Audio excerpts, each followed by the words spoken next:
Thank you, Mr. Chairman. Dr. Spalding, good to see you. A little known fact, Senator Welch, I am a former intern for Dr. Spalding many, many years ago. You can blame him for many things. You know, no, I've been searching for the reason why every once in a while I think you're pretty smart. Oh, there you go. There you go.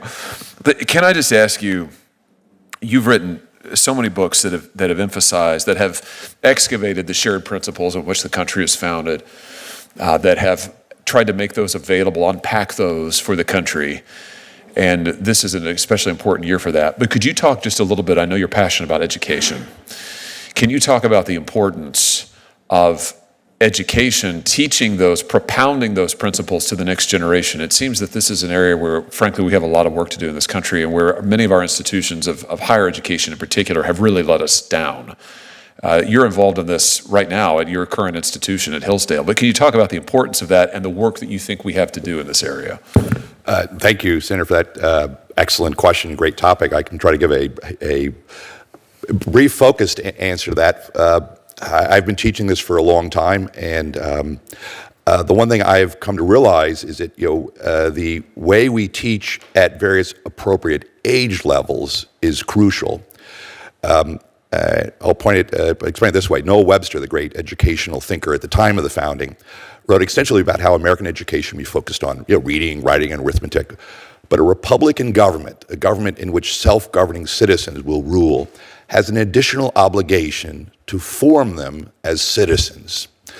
But he also observed, which I think is very correct, how you form them depends on the age. We're having a very hot, I think very serious intellectual debate at the university level about what America means, and various ideas we're talking about here, which I happily engage in and defend that history. But I think it's important we don't miss that how you form younger students, by which I include those at home when they're small children, in their local schools, elementary and through K through 12 and high school. That's really where the important work of civic education occurs. I was in middle school in 1976. I remember that very, very fondly and distinctly. And I was going to high school as we approached the bicentennial of the Constitution. That's where you learn the most important things. I think one thing we've sometimes done is made civic education too, shall I say, technical. There are certain things you need to learn as a formality. Separation of powers, the important role of the legislative branch, a proper understanding of executive powers. That is all true.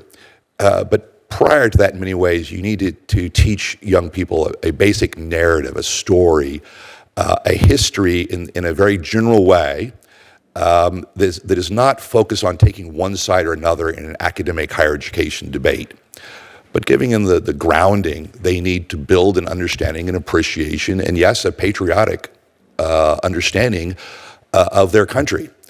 Tocqueville, as someone mentioned earlier, the democracy in America.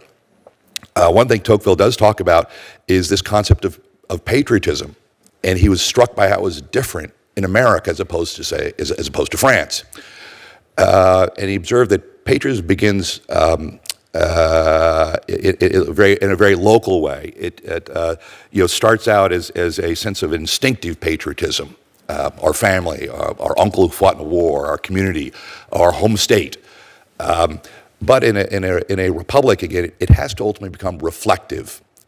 And there's this educational, additional aspect to it that even Tocqueville saw when he was traveling here. So I think the importance of that, despite all, the academic debate, which will continue, and what many universities are doing, which I think are abandoning much of that, I think in the midst of all that, we shouldn't forget the importance of that deeper sense of civic, patriotic education. And I think to go back to Senator Welch's point, this is the opportunity to do that. We have a moment, a window right now, and for the next 11 years as we approach the 25th anniversary of the Constitution. We have a window into a lot of young people's hearts and minds to learn something about their country, and I think we have an obligation, and that Congress and the institutions of our government have an obligation, because they are teachers as well, to recover that as best they can, and to lead us in that direction. Well, I want to thank you for making that a priority of your career and for doing it now for so many Americans. And I want to thank you on a personal note for doing it for me so many years ago now. Thank you, Mr. Chairman. In a recent congressional hearing, a nostalgic connection sparked a profound debate on the state of American education.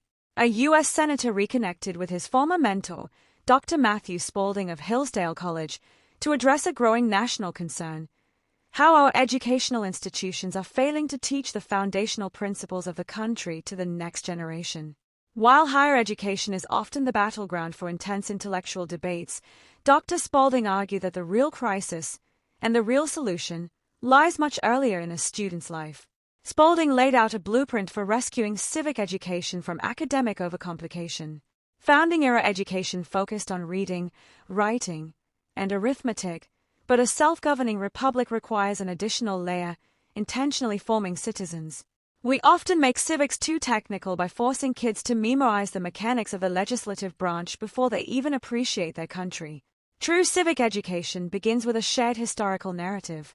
Referencing Alexis de Tocqueville, Spalding noted that patriotism starts instinctively at home, with family, local communities, and veterans we know, before it evolves into a deeper, reflective understanding of constitutional principles. With the upcoming semiquincentennial 250th anniversary of the U.S. Constitution on the horizon, Spalding issued a challenge, stating that government institutions and leaders have an active obligation to act as teachers and recover this deeper sense of civic identity. Dr. Spalding highlights a massive blind spot in the modern culture wars. We are fighting over the radicalized fringes of higher education while completely neglecting the foundational storytelling required in K-12 schools. You cannot expect young people to defend or participate in a constitutional republic if they are never taught to appreciate the story of how it came to be. For too long, civic education has either been reduced to a dry, mechanical checklist of government branches or weaponized into hyper-partisan academic debates. Spalding's reminder is vital. Patriotism isn't born out of a textbook chart on the separation of powers. It is born out of a shared narrative, an appreciation for local community, and a general understanding of our history. As we approach major constitutional milestones, reclaiming a healthy, unifying civic education isn't just a nice idea, it is a baseline requirement for survival as a self-governing people.